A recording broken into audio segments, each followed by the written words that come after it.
como les dije, vamos a cambiar de tema ahí porque el día de ayer, no sé si tenemos algunas de las declaraciones, el día de ayer Petroperú ha insistido, ahora la plana mayor salió y ha insistido en pedir un rescate financiero, ¿no? El rescate financiero, por más que ellos digan, traten de decir que es menos, todos los expertos que han salido a hablar dicen que es de 3.000 millones de dólares. ¿Ya cuánto le vamos dando, no? Esto es astronómico. Nosotros vamos a escuchar qué es lo que han dicho el día de ayer.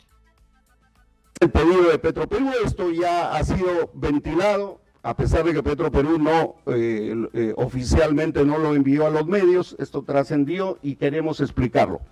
Se habla de 5.000 millones, de 2.250 millones de dólares, se habla de una serie de números. En realidad, nuestro pedido de nuevo capital es de 1.150 millones de dólares.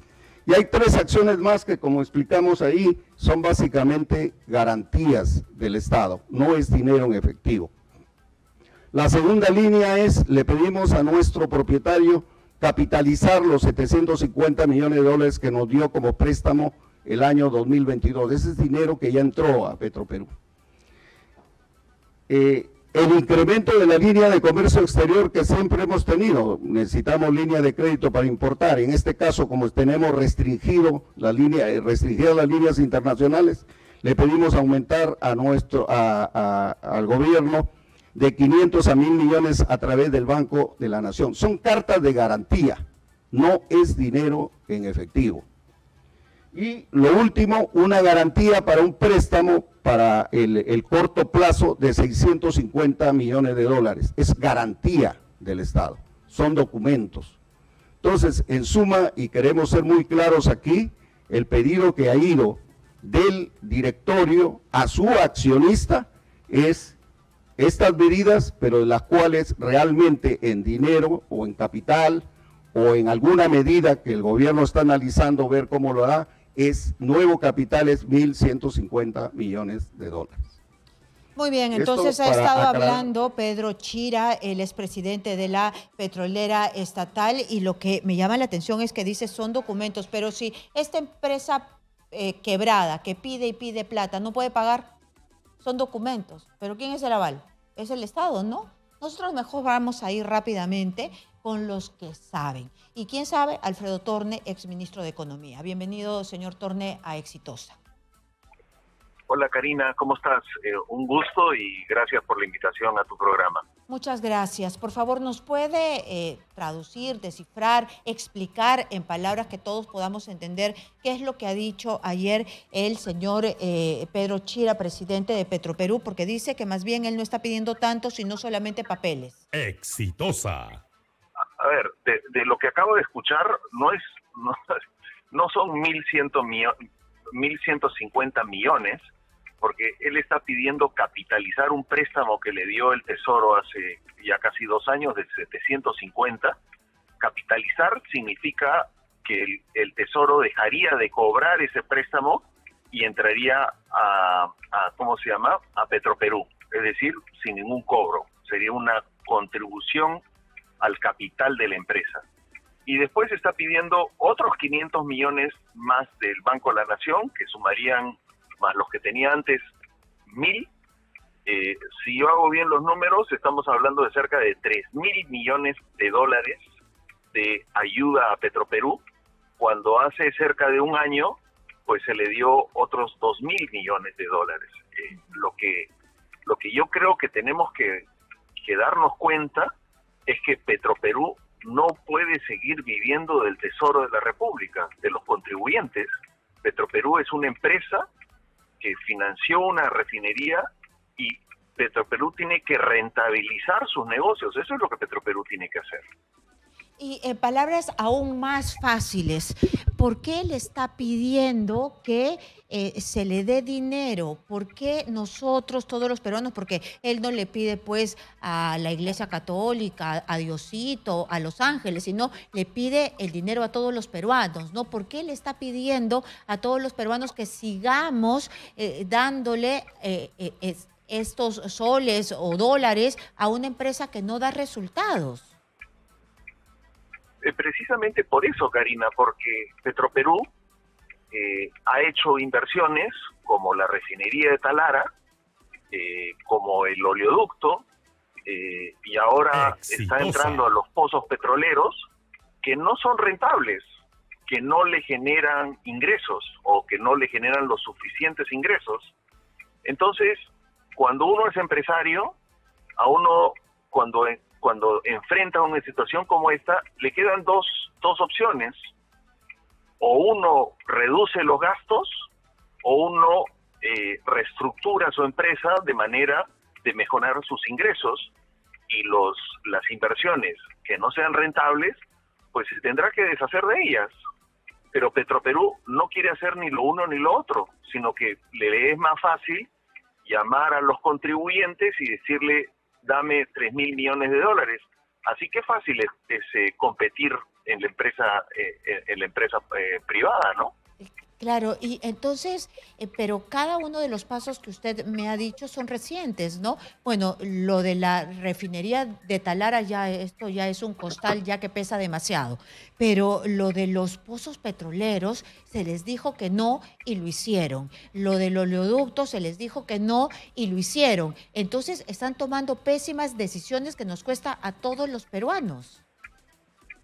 Es que, Karina, el problema ya no es financiero, el problema es político, de que no hay nadie que quiera decirle a Petroperú, hasta aquí nomás, y te tenemos que declarar en reestructuración financiera, que eso es lo que la presidenta debería de hacer, debería de sacar un decreto supremo donde declara a Petroperú en reestructuración financiera.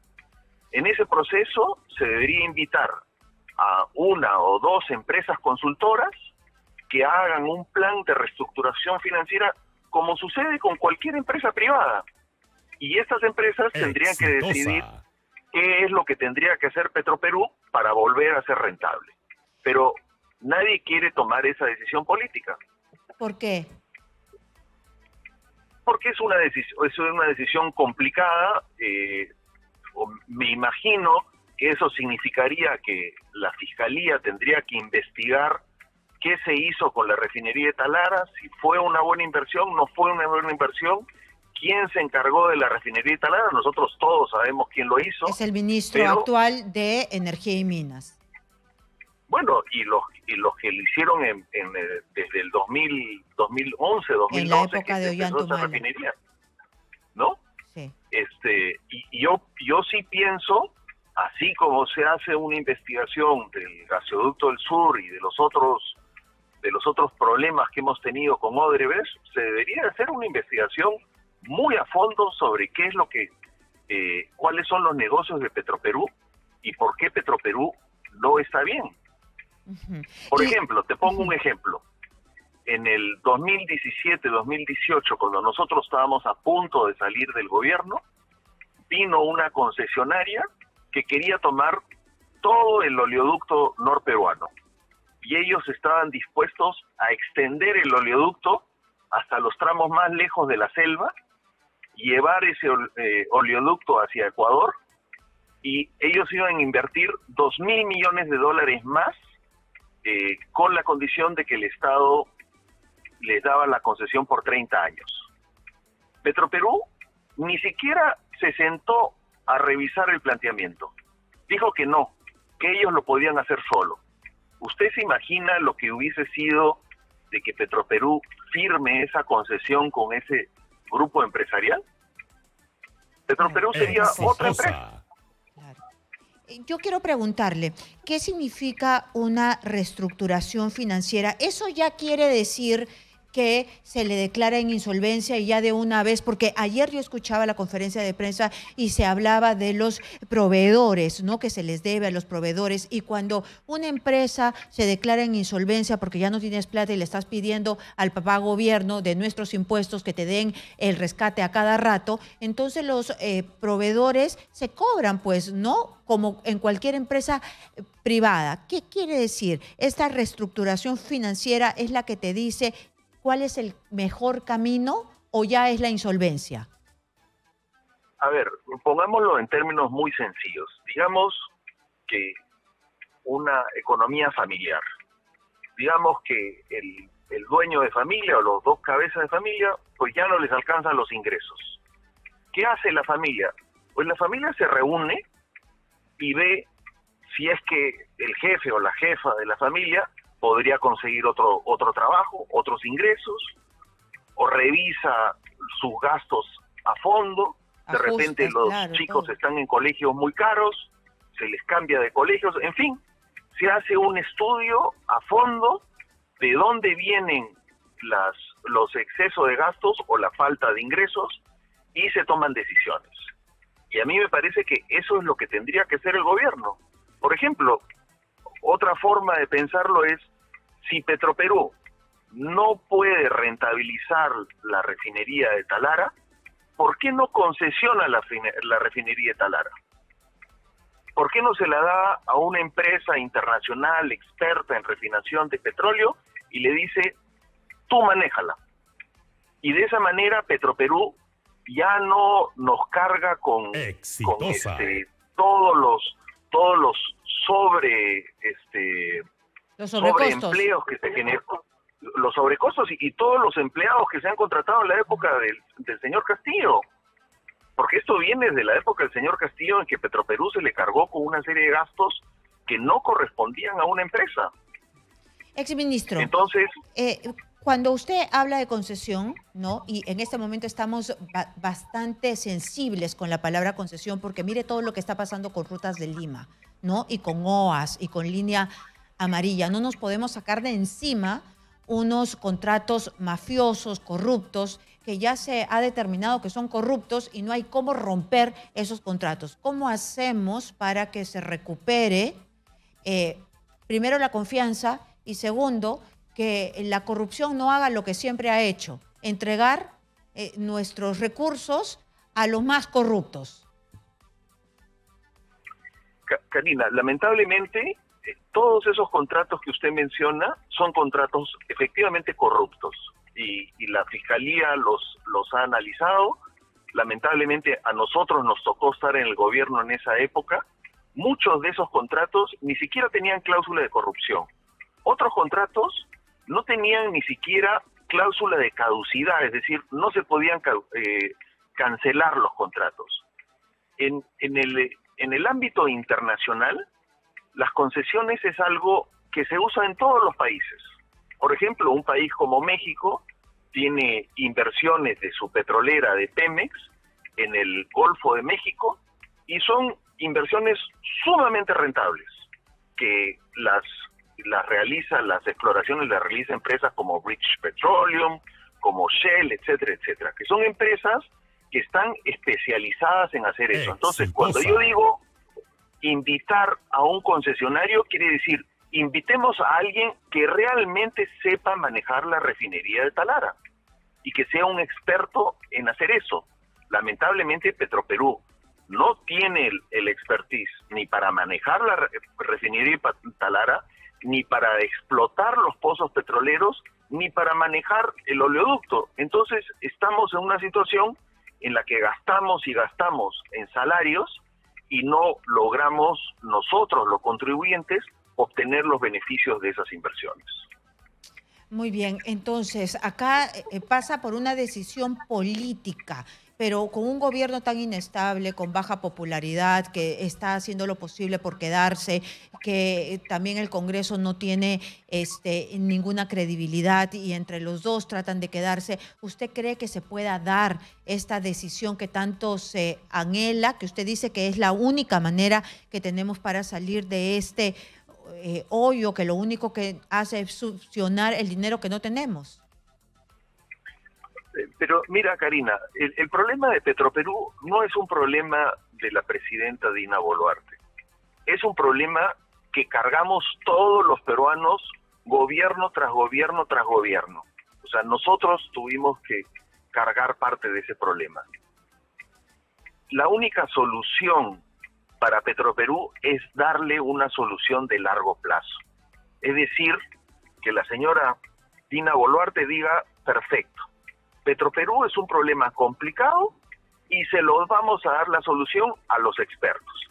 Vamos a llamar a los mejores contratistas en petróleo, los vamos a invitar y que ellos nos hagan una propuesta qué hacer con Petroperú, y vamos a consensuar esto con los partidos políticos y con la población. Y lo vamos a hacer transparente a todo el mundo. Eso es lo que debería hacer ella. Bueno, ojalá que tome ese camino. Indiscutiblemente se necesita hacer algo porque ya no podemos seguir alimentando una empresa que está llena de corrupción, que es ineficiente, que ya encima ya nos mienten en la cara diciéndonos números disfrazados. Muchísimas gracias, Alfredo Torne, exministro de Economía, que sabe y nos explica rápidamente de qué se trata estos números que no calan, que nos dicen con conceptos que en realidad es pedir más plata.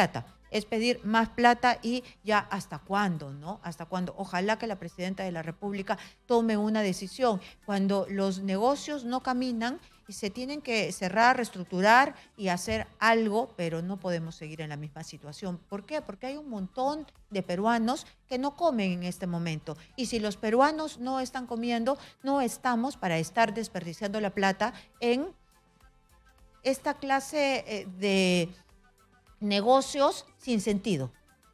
No tienen ni el expertise, ni la maquinaria, ni los técnicos, ni nada para que dé resultado.